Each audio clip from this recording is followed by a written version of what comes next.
के द्वारा लोक मंगल की भावना से ही किया गया था। जो यज्ञ या यूं कह दूं जो कार्य व्यक्ति के द्वारा लोक मंगल की भावना से प्रभावित होकर के किए जाते हैं या लोक मंगल की भावना से ओतप्रोत होकर किए जाते हैं, वो सभी यज्ञ कहलाते हैं। राजा जनक ने इससे पूर्व धूम यज्ञ किया, प्रजा के रंजन के लिए किया, और आज यहाँ पर भी जो यज्ञ किया जा रहा है वह प्रजा के हितार्थ ही किया जा रहा है। यज्ञ के कुछ लक्षण भी बताए गए हैं, यज्ञ के कुछ लक्षण बताए गए हैं। यज्ञेषु प्रतिष्ठानाम संगत का नाम दानेश्च। यज्ञ में देव की प्रतिष्ठा होनी चाहिए, संगत का नाम सत्संग होना चाहिए महात्माओं के, और दान होना चाहिए। तो यहाँ पर प्रतिष्ठा भी है, चूंकि रुचि वेदिका वेदी बनी हुई है, आप भी देख रहे हैं, मैं भी देख रहा हूँ, तो देवताओं की प्रतिष्ठा भी है। संगत का नाम, संगत के लिए यहाँ पर गार्गी जैसी विदुषी महिलाएं बैठी हैं, याज्ञवल्क्य जी हैं, सतानंद जी हैं, विश्वामित्र जी हैं, ऐसे ऋषिमुनि यहाँ पर उपस्थित हैं। और दानेश्च, तो आप तो पंडित हैं, प्रकांड पंडित, आप जानते हैं कि दान की जो विधा होती है वो कार्य संपन्न हो जाने के उपरांत ही होती है, या यूं कह दूं पूर्णाहुति हो जाने पर दान की प्रक्रिया को पूर्ण किया जाता है। यहाँ पर अभी पूर्णाहुति हुई नहीं। हाँ, एक आपका अंतिम में आपके द्वारा कहा जा रहा है कि पूर्णाहुति देव को दी जाती है, बहुत अच्छी बात, सहमत हूं, लेकिन इसी में आपके द्वारा एक दूसरा भी तो जोड़ा गया। आपके द्वारा कहा जा रहा है यहाँ पर आहुति देव की। मैं विचार करने लगा, ये देव कैसे, ये देव कैसे, क्योंकि ये है शस्त्र, और शस्त्र को देव की कोट में रखना मैं नहीं स्वीकार कर पा रहा। चाहता हूं आपके कुछ विचार प्रस्तुत किए जाए। सुना आप सभी लोगों ने बाणासुर जी के द्वारा बतलाए गए यज्ञों के प्रकार बतलाया गया। यज्ञ दो प्रकार के होते हैं, श्रौत यज्ञ और स्मार्त यज्ञ। श्रौत यज्ञ के बारे में आदरणीय जी ने बताया कि जिनमें स्तुति प्रतिपादित मंत्रों के द्वारा आहुतियां दी जाती है वो श्रौत यज्ञ होते हैं, और जिनमें स्मृति प्रतिपादित मंत्रों के द्वारा आहुतियां दी जाती हैं वो स्मार्त यज्ञ होते हैं। आइए मैं आपका ध्यान एक और दिशा की ओर केंद्रित करता हूं। जैसा आपने कहा सही है, लेकिन उन्हीं में यज्ञ के दो प्रकार हैं, जैसा कि आपने कहा था। कौन कौन से? तो एक है व्यष्टि और एक है समयष्टि। व्यष्टि यज्ञ कौन है? जो निज स्वार्थ की पूर्ति के लिए किए जाते हैं, जैसा कि राजा जनक के द्वारा किया जा रहा है। अपनी बेटी का विवाह एक यज्ञ के माध्यम से करना, धनुष यज्ञ जिसका नाम दे देना, वो व्यष्टि यज्ञ है, जो अपने निज स्वार्थ के लिए किए जा रहे हैं, नहीं किया जाना चाहिए। क्योंकि राजा कभी कोई कार्य निज स्वार्थ के लिए नहीं करता। अरे अपनी बेटी का विवाह करना चाहे लोक मंगल हो, हर पिता का नैतिक कर्तव्य है कि वो अपनी बेटी का विवाह करे, लेकिन इसमें कोई लोक मंगल की भावना नहीं है। आप कह रहे हैं लोक मंगल है, लेकिन अपनी बेटी का विवाह करना कोई लोक मंगल नहीं। ये हर एक पिता का कर्तव्य है कि उसे यदि कन्या रत्न की प्राप्ति हुई है तो अपनी बेटी का विवाह करेगा। समयस्थ यज्ञ जो लोक मंगल की भावना से होती है, जैसा मैंने बताया था कि राजा जनक के द्वारा पूर्व में किया गया था हल कर्षण के माध्यम से, जिससे प्रजा में आए हुए 12 वर्ष के अकाल का संकट मिटाया गया था। परंतु आज यहाँ कौन सा संकट मिटाया जा रहा है, ये बात मुझे ठीक ठीक समझ में नहीं आई। रही बात, मैंने प्रश्न किया था कि यज्ञों में देवता को आहुति दी जाती है, ये देवता की आहुति दी जाती है। विषय ये नहीं था कि देवता कौन है, मैंने ये नहीं पूछा था कि ये देवता है या देवता नहीं है, ये शस्त्र है या क्या है, लेकिन मेरी दृष्टि में ये देवता है। क्यों देवता है? क्योंकि ये एक महात्मा की अस्थियों से निर्मित किए गए और वो सामान्य नहीं है। कौन है? उनका नाम धर्म धुरंधरों में लिया जाता है। कहा जाता है श्री दधीच हरिचंद नरेशा उस सहे धर्म हित कोट कलेशा। राजा श्री और दूसरा नाम आता है महात्मा दधीच। अच्छा आप लोग बताओ, आपसे कोई आपकी जीवित हड्डियां मांगे तो क्या आप दे दो? कोई नहीं दे दे। अरे आजकल तो लोग अपने सगे संबंधियों के प्राण बचाने के लिए रक्त तक नहीं देते, और इन महान आयुध ने तो अपने जीवित हड्डियों का दान इस समाज के कल्याण के लिए कर दिया था। तो मेरी दृष्टि में ऐसा व्यक्ति देवता से कमजोर नहीं है, वो देवता ही है। आपकी दृष्टि में कुछ भी हो। रही बात शस्त्रों की, तो शस्त्र है, लेकिन ये सामान्य नहीं है। इनके लिए कहा गया है इदम धनुर्परम दिव्यम स्पृशेमि न पारिणाम इमे द्वै धनुखी श्रेष्ठे विश्वे लोकादि पूजते चढ़े बलवती मुख्ये शुक्रते विश्वकर्ण। अर्थात ये विश्व लोकादि पूजते हैं, विश्व के लोगों के द्वारा इनकी पूजा होती है। तो पूजा होती है तो अर्थात कुछ गुण तो देवताओं से मिलते होंगे, तभी तो पूजा होती है। ऐसे थोड़ी ना किसी की पूजा होने लगती है। तो चाहूंगा इस बिंदु में आपके द्वारा कुछ चिंतन।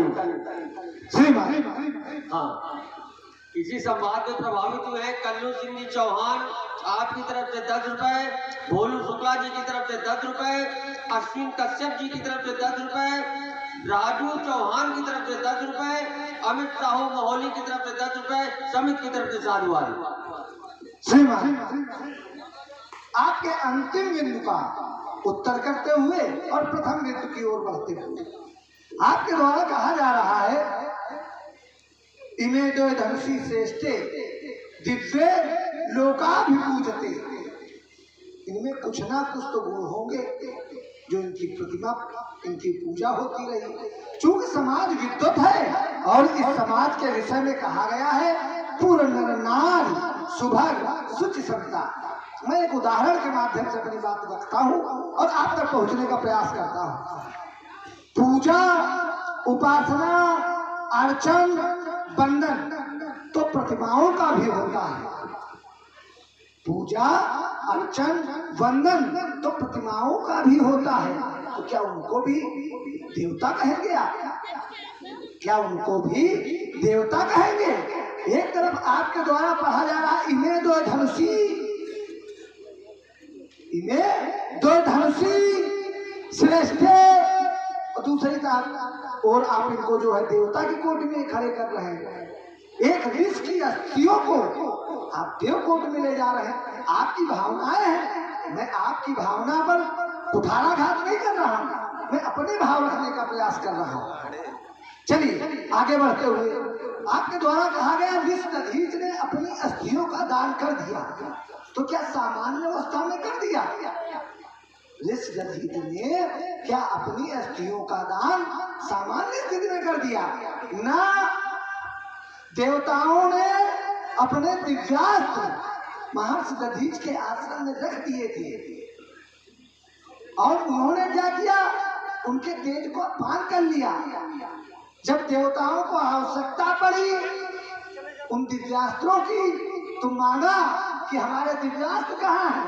तो उन्होंने कहा हमने तो उनके तेज का पान कर लिया। चूंकि वो तेज उनकी अस्थियों में समाहित था,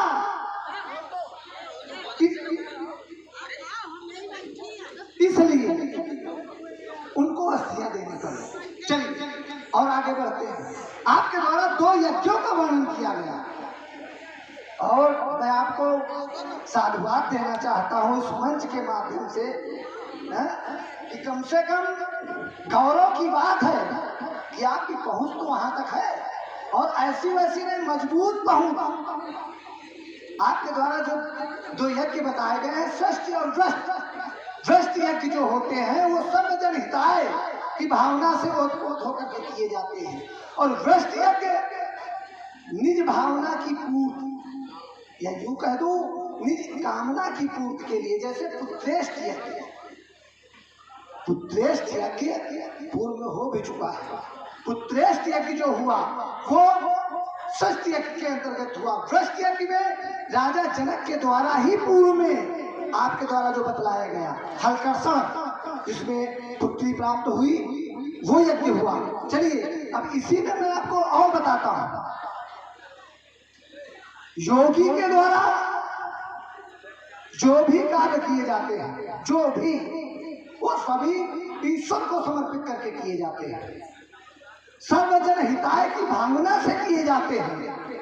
सर्वे भवन्तु सुखिना, सर्वे सन्तु निरामया, सर्वे भद्राणि पश्यन्तु की भावना से ओतप्रोत होकर किए जाते हैं।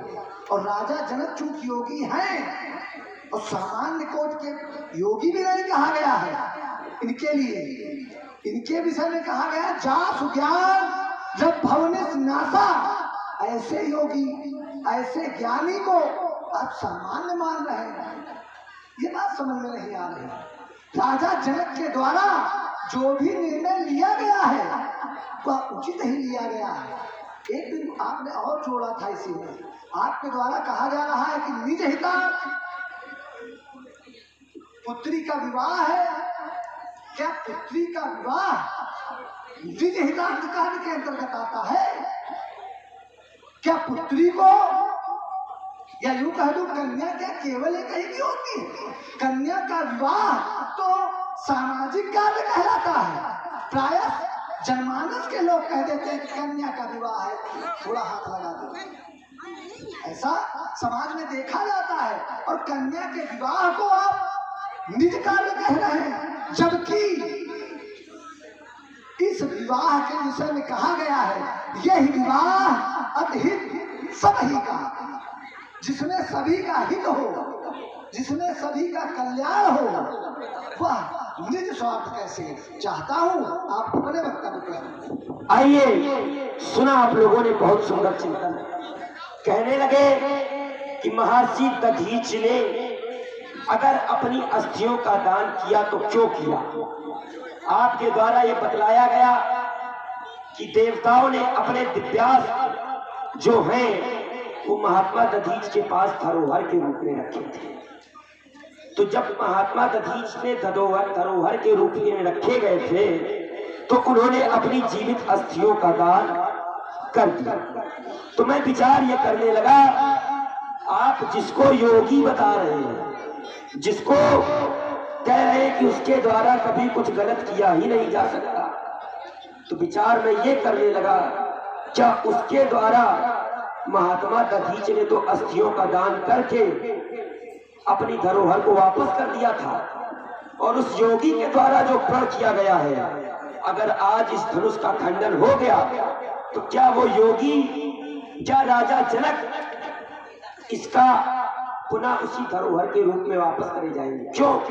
क्योंकि मैं विचार कर रहा हूं, जब ये 16 पीढ़ी पूर्व राजा जनक के पूर्वज देवराज को दिए गए थे, तो क्यों दिए गए थे? क्योंकि देवराज भगवान शंकर के पास पहुंचे। देवराज ने भगवान शंकर से कहा कि मैं उसका दर्शन करना चाहता हूं जिसके भजन, जिसका नाम आप अपने अंतःकरण में किया करते हैं। तो भगवान शंकर के द्वारा राजा जनक के पूर्वज देवराज को ये धरोहर के रूप में दिए गए, और ऐसे नहीं, न्यास धरोहर के रूप में दिए गए। धरोहर के भी कुछ प्रकार होते हैं, उसमें ये न्यास धरोहर के रूप में राजा जनक के पूर्वज देवराज को दिए गए, और जब देवराज को दिए गए थे तो धरोहर के रूप में थे। तो महात्मा दधीच ने अस्थियों का दान करके धरोहर वापस कर दी, लेकिन राजा जनक इनको वापस कर पाएंगे? आइए, एक बिंदु और आपने अच्छा दिया था। कहने लगे कि बेटी का जो विवाह है वो तो सामाजिक कार्य होता है, बहुत सुंदर सामाजिक कार्य जरूर होता है, लेकिन होता व्यक्तिगत ही है। लोग कहते हैं कि हमारी बेटी का विवाह है, लेकिन जब उसका विवाह होता है तो क्या सभी का वही अधिकार होता है? क्या सभी का वही सहयोग होता है जो उसका पिता करता है? ना, ये सभी का कर्तव्य नहीं है, लेकिन ये सभी की भावना है कि उसे सामाजिक कार्य माना जाता है। लेकिन वास्तव में ये कर्तव्य पिता का ही है कि वो अपनी कन्या का पाणी ग्रहण संस्कार करे। ये कर्तव्य पूरे गांव का, पूरे समाज का नहीं है कि वो अपनी कन्या का पाणी ग्रहण संस्कार करे। ये कर्तव्य उसके पिता का होता है। आइए, एक बिंदु और आपने दिया था। आपने कहा कि आप इनको देवता कह रहे हैं, तो मैं विचार ये करने लगा कि कुछ ग्रंथों के पढ़ने से पूर्ण ज्ञान नहीं होता, कुछ ग्रंथों के पढ़ने से पूर्ण ज्ञान नहीं होता, और हर व्यक्ति की इच्छा पूरी हो ये उसका सम्मान नहीं होता। आज अगर पत्थर पूजे जा रहे हैं तो उसका कारण है क्योंकि विश्वास करने के लायक इंसान नहीं हो। पत्थर में लोग विश्वास करते हैं ये पत्थर हमारी मनोकामना को पूरा करेगा, तो पत्थर भी देवता बन जाता है और उस व्यक्ति की मनोकामना पूरी करेगा, वो देवता बन जाता है। और ये तो वास्तव में जीवित है, वामांग में दधीच के प्राण निहित है, तो क्या ये देवता नहीं है? मेरी दृष्टि में देवता है। आप इन्हें शस्त्र कह सकते हैं, बिल्कुल कहें, लेकिन जो व्यक्ति जीवित है, जिसमें प्राण है, जो सजीव है, मेरी दृष्टि में वो शस्त्र तो है, लेकिन शस्त्र के रूप में दिव्यता को प्राप्त कर चुका है, इसलिए मेरी दृष्टि में ये देव भी है। सही बात है। आपके द्वारा अंतिम बिंदु का उत्तर सर्वप्रथम करते हुए आपके द्वारा कहा जा रहा है इनमें प्राण है, इनमें प्राण नहीं, इनमें प्राण नहीं है। क्यों? चूंकि जब जिस समय दधीच के द्वारा सर्वप्रथम अपने चर्म को त्यागा गया, सर्वप्रथम अपने चर्म का त्याग किया गया, चर्म के उपरांत मांसपेशियों का त्याग किया गया, मांसपेशियों के उपरांत अस्थिमज्जा का त्याग किया गया। अस्थिमज्जा में प्राण निहित होते हैं, इनमें प्राण कैसे? प्रथम बिंदु। द्वितीय बिंदु, क्या अस्थियों में प्राण होते हैं? क्या अस्थियों में प्राण होते हैं? क्या अस्त्र और शस्त्र सजीव होते हैं? अगर सजीव है तो इच्छा व्यक्त कर सकते हैं, और जब इच्छा व्यक्त कर सकते हैं तो आपके विरोध करने की आवश्यकता नहीं है, ये स्वयं विरोध कर सकते हैं, ये स्वयं राजा जनक से कह सकते हैं। ऐसा इनके द्वारा कुछ भी नहीं किया गया, इसलिए आपका प्रथम बिंदु जो है वो स्वीकार करने योग्य नहीं। चलिए आगे बढ़ते हैं। आपके द्वारा कहा गया कि पुत्री का विवाह निर्कार्य होता है। मैं फिर अपनी बात को उदाहरण के माध्यम से प्रस्तुत करते हुए आप तक पहुंचने का प्रयास करता हूं। मैंने एक अर्धाली पढ़ी थी, मैंने कहा था यही विवाह अतिहित सबही का, जिसमें सभी का हित हो, जिसमें सभी का कल्याण हो, वो निज हित कैसे? वो निज हित नहीं हो सकता। इसीलिए इसके विषय, इस विवाह के विषय में कहा गया है यह विवाह अतिहित सबही का। चलिए और आगे, इसमें आपके द्वारा कहा जा रहा है पुत्री क्या सामाजिक होती है? पुत्री का विवाह क्या सामाजिक होता है? तो क्या हर पुत्री का जन्म भूमि से होता है? ये भी अनुकरणीय है, विचार करने योग्य है। क्या हर पुत्री का जन्म भूमि से होता है? नहीं होता है। क्या हर पुत्री अयोनिजा होती है? नहीं होती है। तो जब पुत्री उन पुत्रियों की कोट में नहीं है तो विवाह उनको उस कोट में कैसे हो सकता है? इसीलिए मैंने कहा था कि यह विवाह सामान्य हित या निज हित में नहीं आता। चलिए दूसरी बात, आपके द्वारा एक नई दिशा प्रस्तुत की गई। आपके द्वारा एक श्लोक का सहारा लेते हुए देवराताय इदिन ख्यातो निमिर ज्येष्ठो महीपति न्यासो अयम तस्य भगवान हस्ते दत्तो महात्मा, देवराज को धन दियो, हर्षित हृदय महेश, इष्टमान पूजत रहे, मैथिल सभै नरेश। इसका सहारा लेते हुए आपने बहुत अच्छी दिशा प्रस्तुत की, उस पर कुछ विचार विनिमय होने आवश्यक है। चलिए, आपके द्वारा कहा जा रहा है न्यास के रूप में। न्यास 5 प्रकार की होती, धरोहर 5 प्रकार की होती है, जिसमें एक होता है न्यास। न्यास रूपी धरोहर जब किसी को दी जाती है तो आवश्यकता पड़ने पर या दाता के द्वारा मांगे जाने पर उसको मूल रूप में वापस करना होता है। जैसे आपके पास कोई स्वर्ण रख दे, या यूं कह दूं सोने की अंगूठी कोई आपके पास रख जाए, आप आवश्यकता पड़ने पर उसको तुड़वा डालो, या आपसे खो जाए और व्यक्ति के द्वारा मांगी जाए, तो आपको, चूंकि वो अंगूठी तो आप वापस नहीं कर सकते, लेकिन उतना सोना स्वर्ण आपको मूल रूप में देना पड़ेगा।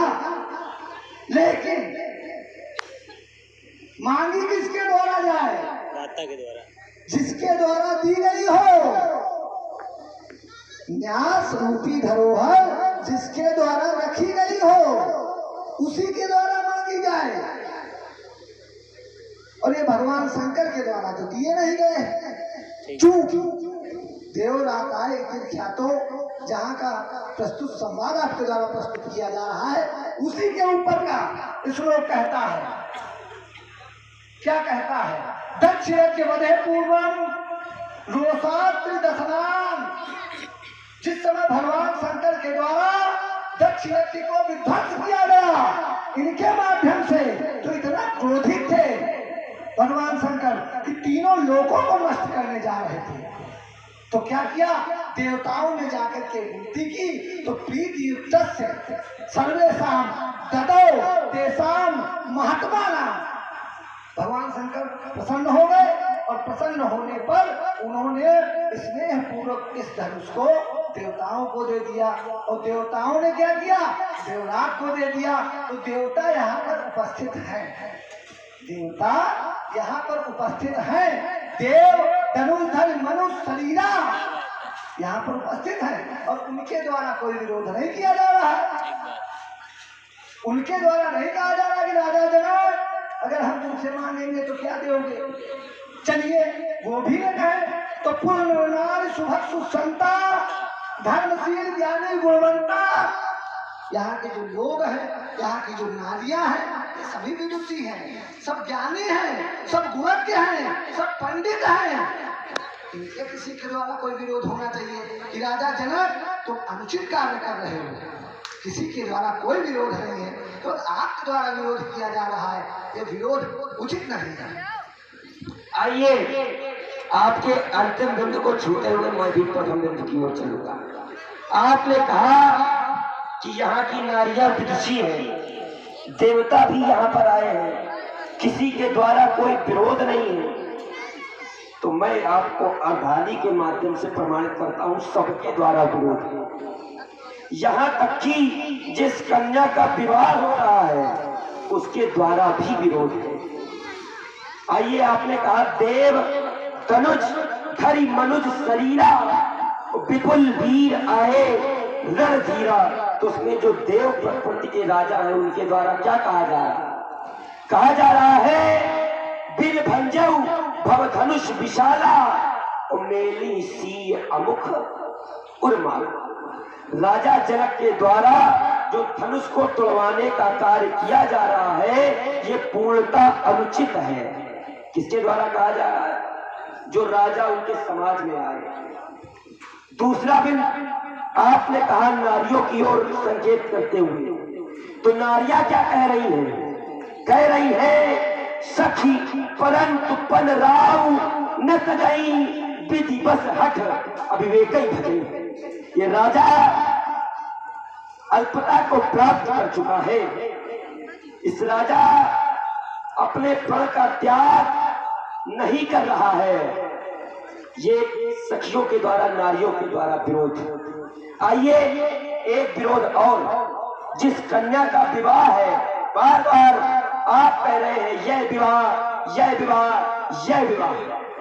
लेकिन यह विवाह होगा कब? तो हुआ विवाह चाप अधीना। ये विवाह जो है वो चाप के अधीन है, लेकिन चाप के टूटने का विरोध वो कन्या भी कर रही है। और उसको प्रण न कह करके, जिसे राजा प्रण का नाम दे करके डंका पीट पीट कर कह रहा है कि ये प्रण है, ये प्रण है, ये प्रण है, वो बेटी तक कह रही है आहा तात दारुल हठ ठानी समझत नहीं कछुला न हानि। और आइए महिलाएं भी कह रही हैं विधि हर ले जनक जलताई मत हमार असदे सुहाई। कितने विरोध बताओ, इतने विरोध इस धनुष के टूटने के हो गए। और विवाह, अरे विवाह तो तब होगा जब धनुष टूटेगा, लेकिन धनुष टूटना कोई चाहता है क्या? कोई नहीं चाहता कि धनुष टूटे। क्यों? क्योंकि जानते हैं ये दिव्य। आपने कहा कि ये यदि सजीव होते तो इनके द्वारा विरोध किया जाना चाहिए था। ये राजा जनक से कह सकते थे कि ये अनुचित है, इसका खंडन न होने दिया जाए। लेकिन ये महात्मा के कुछ गुण होते हैं। कहा जाता है वृक्ष कबहू नहीं फल बखे, नदी न संचय नीर, परमारथ के कारण साधुन धरा शरीर। क्या कहा? साधुन धरा शरीर। अगर ये विरोध क्यों करें? क्योंकि ये तो साधु है, उसके माध्यम से कन्या का विवाह हो रहा है, तो इन्होंने विरोध नहीं किया। लेकिन बाकी सबने विरोध किया। प्रजा ने विरोध किया, रानी ने विरोध किया, उस पुत्री ने विरोध किया, जो देवता जिनकी आप तुलना कर रहे हैं कि यहाँ आए हैं, जिनको न्यास के रूप में दिया गया है, वो भी विरोध कर रहे हैं। अर्थात कहीं ना कहीं वो देवता जानते हैं कि मूल रूप में यदि इनकी आवश्यकता पड़ेगी तो ये मूल रूप में प्राप्त होने वाले नहीं है। इस बिंदु पर आपका कुछ चिंतन चाहूंगा। श्रीमान, आपके द्वारा कहा जा रहा है वृक्ष कबहू नहीं फल बखे, वृक्ष कबहू नहीं फल बखे, नदी न संचय नीर, और परमारथ के कारण साधु धरा शरीर। तो अगर परमार्थ के कारण इन्होंने अस्थियां दान की तो परमार्थ में ही तो ये टूट रहे हैं। ये टूट भी तो परमार्थ में ही रहे हैं, तो विरोध करने की आवश्यकता नहीं है। जब उसी लिए इनका सृजन हुआ है और उसी में ये मिट रहे हैं, तो विरोध की आवश्यकता क्यों? विरोध नहीं होना चाहिए। चलिए आगे बढ़ते हुए आपके द्वारा कहा जा रहा है कि सभी के द्वारा इनका विरोध किया जा रहा है। मैं बहुत समाज में उत्तर करते हुए श्रीमान जी, विरोध नहीं किया जा रहा है, वाक्य विचार विनिमय किया जा रहा है। चार नारियों के द्वारा, या यूं कह दूं कुछ नारियों के द्वारा केवल विचार प्रस्तुत किए जा रहे हैं। किसी के द्वारा कहा जा रहा है बिन भंजे बहुधनुष विशाला आदि आदि, लेकिन विचार विनिमय को क्या आप निष्कर्ष मान लेंगे? विचार विनिमय को क्या आप निष्कर्ष मान लेंगे? और निष्कर्ष क्या निकला? निष्कर्ष फिर वही निकला, परस जासु पद पंकज धूरी, तरी अहिल्या कृतक भूरी, सो की नहाई बिन सिंधन तोरे। निष्कर्ष ये निकला। और फिर यही विवाह, निष्कर्ष वही है, यही विवाह। और लीजिए, आपके द्वारा कहा गया कि विरोध हो रहा है, जानकी के द्वारा भी विरोध हो रहा है, लेकिन जानकी के द्वारा विरोध कब हो रहा है? किसी अमुक व्यक्ति को देखने के उपरांत नखसिख देख अमुक के शोभा और सुव्यक्तितापन मन शोभा। किसी को देखने के उपरांत उसका रूप माधुर्य देखने के उपरांत, या यूं मैं कह दूं इनके प्रीत परस्पर पावन। चूंकि आप वेदज्ञ हैं, इतना ही काफी है। इनके प्रीत परस्पर पावन और प्रीत पुरातन लखे न कोई। राजा जनक के प्रण का विरोध नहीं किया जा रहा है, किसी को देखने के बाद उसके प्रति जो वात्सल्य रस उमड़ रहा है वो प्रस्तुत किया जा रहा है। चलिए और आगे बढ़ते हुए आपके द्वारा एक बहुत अच्छी यात्रा लाई गई। ये दिव्य है, ये दिव्य है, ये दिव्य थे दोनों। आपने कहा कि ये दिव्य है और मैं कह रहा हूं ये दिव्य थे। दिव्य है नहीं, क्यों? जिस समय अपने इष्ट से कोई दूरी बना लेता है तो उसकी दिव्यता नष्ट हो जाती है। इनकी श्रीमान जी दिव्यता हो जा चुकी है नष्ट, और अगर दिव्यता न हुई होती नष्ट तो ये इनको न हो रहा होता कष्ट। इनकी दिव्यता हो गई है नष्ट, क्यों? क्योंकि ये भगवान शंकर से हो गए हैं दूर, और ऐसे नहीं हुए हैं। वहीं से जोड़ूंगा, धन रुद्रस्य संकुटो विदेहेषु महायशः देवरातर्ष राजर्षि हस्ते दत्तो ससायकम। भगवान के द्वारा ये क्रोध में त्यागे जा चुके हैं, और जिसका त्याग भगवान शंकर के द्वारा कर दिया जाए वो दिव्य कैसे है? उसकी दिव्यता तुरंत नष्ट हो जाती है, और ये नष्ट हो जा चुकी है इनकी दिव्यता। एक उदाहरण के माध्यम से, जिस समय मैया सती का त्याग भगवान शंकर के द्वारा कर दिया गया, भोले बाबा के द्वारा जिस समय माता जी का त्याग कर दिया गया, तो उनकी स्थिति क्या बनी? राम जी नित नो सो सती उर भारा, और कब जइहो दुख सागर पारा। यही स्थिति आज इनकी भी है। इसलिए मैं आपको एक सुझाव प्रस्तुत करना चाह रहा हूँ, इनके चक्कर में ज्यादा न पड़ो, इनके चक्कर में आप ज्यादा न पड़े। आपकी सहानुभूति राजा जनक के प्रति भी होनी चाहिए, वो हमको दिखाई नहीं दे रही है। तो एक घोषणा आपके द्वारा की गई थी और एक घोषणा मेरे द्वारा भी की जा रही है। मेरे सर्वोम यदि कोई विध्वंस कार्य हुआ किसी वीर के द्वारा,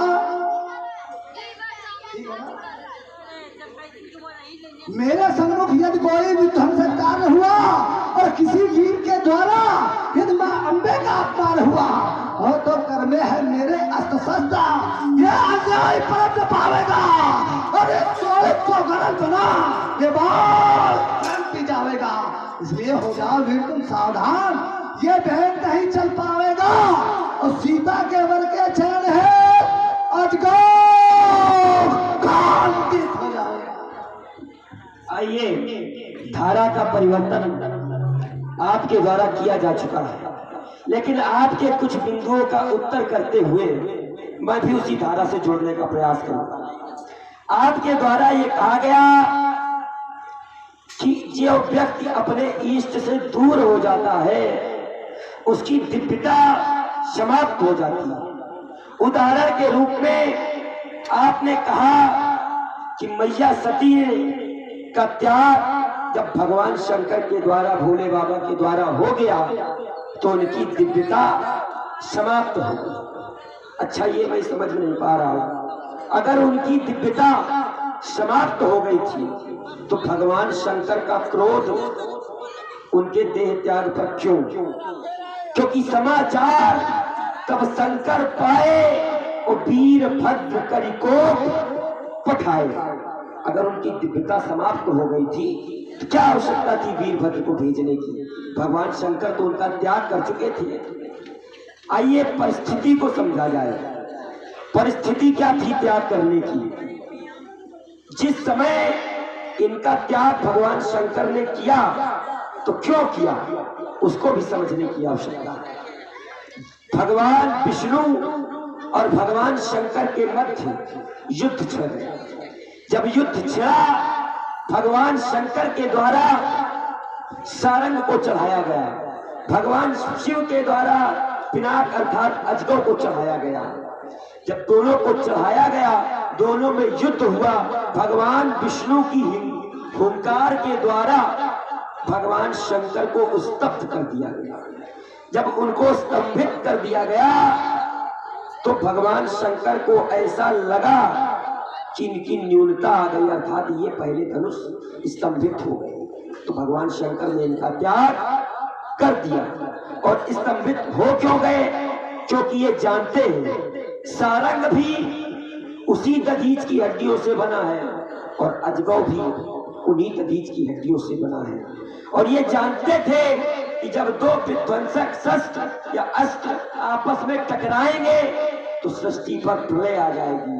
अर्थात जो योग्य होते हैं वो स्वयं का त्याग स्वीकार कर लेते हैं, परंतु समाज का कल्याण कर देते हैं। इन्होंने समाज के कल्याण के लिए भगवान शंकर का या भगवान शंकर के द्वारा त्यागा जाना स्वीकार किया। एक सती की चर्चा मैं लाऊंगा। सती ने समाज के लिए उस व्यक्ति के द्वारा त्यागा जाना, महाप्रभु उस ईश्वर के द्वारा त्यागा जाना स्वीकार किया। क्या उस सती की दिव्यता समाप्त हो गई? ना, वो तो सतियों में सती अग्रगण्य हो गई। उसका त्याग बलिदान कहा जाने लगा। और यदि इनकी दिव्यता समाप्त हो गई होती तो क्या आज ये राजा जनक के समाज में पूजित होते? क्या ये पुष्पित होते? क्या इनकी पूजा हो रही होती? अरे भगवान शंकर जिसका परित्याग कर दे, क्या उसकी पूजा होगी? क्या?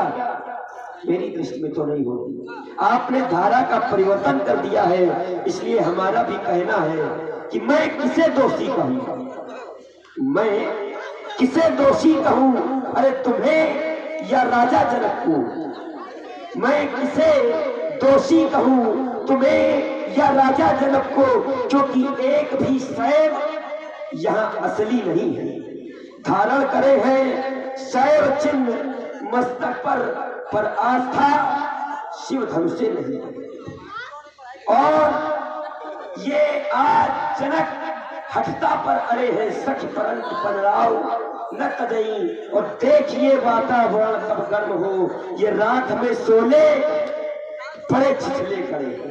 और यदि रोकना चाहते हो विप्लव बाण तुम तो ध्यान रखो, यदि रोकना चाहते हो विप्लव बाण तुम तो शिव धनुष का अपमान यहाँ होने न पावे। शीघ्र बदल लो अपने विचारों को, ये क्रोध का ज्वालामुखी फटने न पावे। क्योंकि मैं जगत का शैव हूँ, गुरुमान रखना जानता हूँ। ये राज सत्ता पांव की दासी रही है, मैं चलन इसको चलाना जानता हूँ। श्रीमान, आपके द्वारा प्रथम बिंदु, चूंकि आपके द्वारा बहुत अच्छी प्रस्तुति प्रस्तुत की गई है तो उस पर भी विचार प्रस्तुत करने चाहिए। आपके द्वारा कहा जा रहा है मैया सती के मरणों उपरांत शिव जी का क्रोध क्यों? तो एक अर्धाली के माध्यम से मैं अपनी बात को प्रस्तुत करूंगा। क्यों?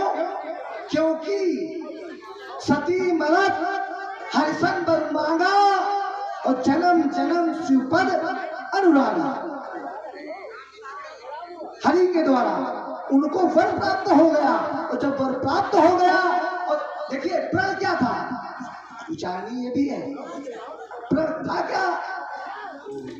यही तन सती भेंट मोही, प्रण तो यही था। त्याग किसका था? शरीर का। और जब शरीर योगाग्नि में जल गया क्रोध हुआ। उससे पूर्व अगर कोई प्रेम हुआ होगा। और त्याग कैसा है? सन्मुख शंकर आसन दीना, मैया का बामांगी होने का जो अधिकार था वो भी छिन गया। इससे बड़ा और क्या होगा? चलिए, आपके द्वारा इनके विषय में कहा जा रहा है तो बहुत ही संक्षेप में आप जो कह रहे हैं कि इधर से ये चले उधर से वो चले, श्रीमान जी इधर से ये चले उधर से वो चले, ऐसा नहीं है। भवत महायुद्धम भवत रोमहर्षम, सामान्य कोटि का युद्ध नहीं हुआ है, भयंकर भीषण युद्ध हुआ है। और कैसे हुआ है? सिद्ध कंठ विष्णु परस्पर जयष्णु, एक दूसरे की विजय की भावना से हुआ है, तो चाहता हूँ उसी धारा में प्रवाहित हुआ जाए। ओ दिग्विजयी लंकाधीश्वर, तुम हृदय संतुलित करो। आज ये मानव समाज में आए हो तो मानवता सा व्यवहार करो। नैराश्यपूर्ण मैथिल समाज में नव आशा का संचार करो। सीता अपनी ही पुत्री है, इस पर वेदज्ञ विचार करो। ये रह गई अगर कन्याकुमारी तो उतर जाएगा सब पानी। और मिथिला में आकर 10 कंधर मत करो यहाँ पर मनमानी। होने दो पुत्री का विवाह, मणिमंडप मणिमय सजने दो। ओ लंकेश मत करो बाधक, भावरे सिया की पढ़ने दो। सीता के संकुचित अरमानों पर ओ लंकाधिराज मत करो घात।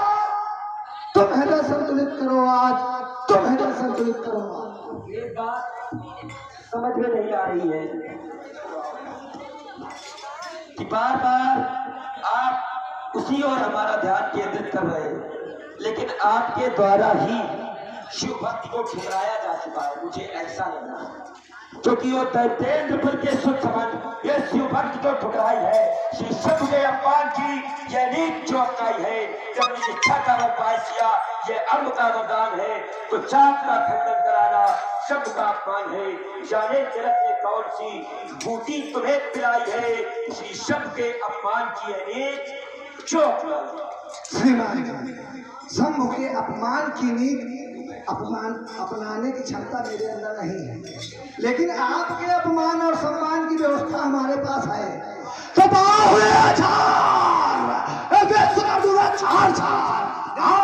से की साथ फूल में मिलाऊंगा,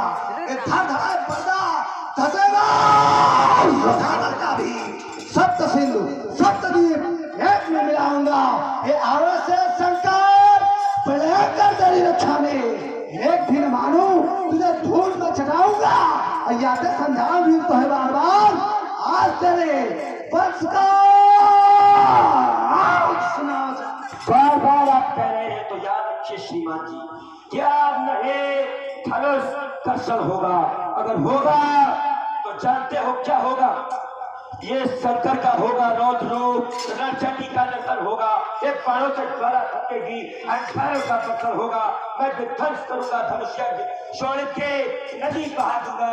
लकेश तलक धूमकारों से उस ब्रह्म में आग लगा दूंगा। ये अजगव छाती नहीं किसी की, अजगव पुष्प होती है। जिसने तटों का दमन किया ऐसे किसके ठकरौती है। कहाँ छुपा वो नरनार जिसके कर से कर्षण होगा। अब नहीं धनुष कर्षण होगा, अब नहीं धनुष खंडन होगा। ज्वाला पहुंचाऊंगा, ये पंगड़ा कहीं ज्वाला मुक्त तेरा संसार बुझाऊंगा।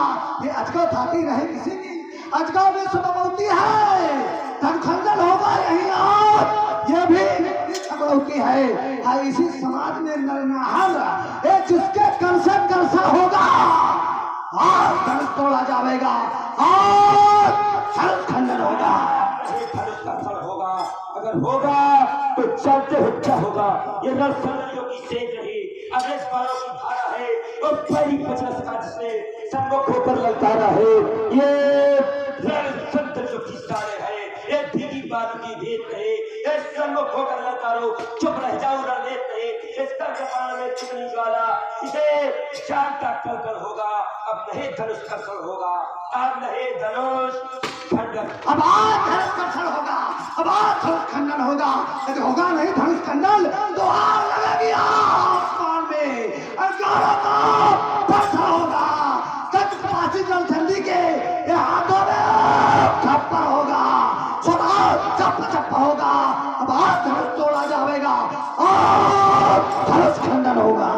ये यज्ञ स्थल बन जाएगा युद्ध स्थल। मैं नरसिंह बनकर बाढ़ूंगा, बड़ा सो तेरा वक्ष स्थल। मैं हाथों में लेकर कपाल, मैं पूजन करूं कपाली का। शोणित से खाली खप्पर में बरसूरा खप्पर वाली का। आज धनुष खंडन होगा, आज मैथिली अधिवेशन में कर अजगव का खंडन होगा, तो इस समाज में नहीं बचेगा कोई। ये आज धनुष कर्षण होगा, अब आज धनुष कर्षण होगा, अब आज धनुष कर्षण होगा। जब जनकराज के प्रताप कर रहा है मुंडन, तो धनुष कर्षण करने वाले का युगात करेगा अभिनंदन।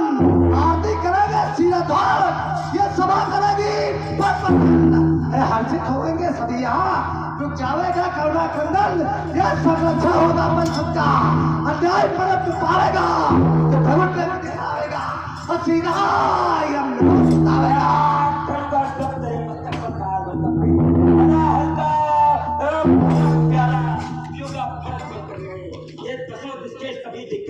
अभी मशेष का पाएंगे हिमालय हो छाशाही पलट दुभार कार लथक ना मुंडा समुद्र चीने बनावेगी भागने लगेगी चौगरी हाथ कपले भूतम प्रतम जमाते टकरावेंगी डाकिनी साकिनी पिशाचनी और संगुल गाय पतड़ी पर फलबल जाएंगी भाग कर कबला कहा था बदलाऊ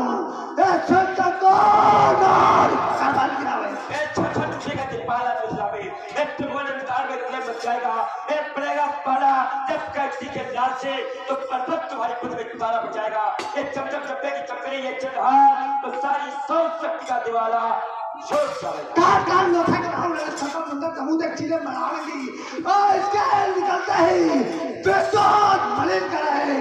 विद्युत मलिन करे गर्जू तो पलट गए बड़ा भी भवक उठे गर्जू तो शत्रुओं का सीने फट जाएंगे मारो हमका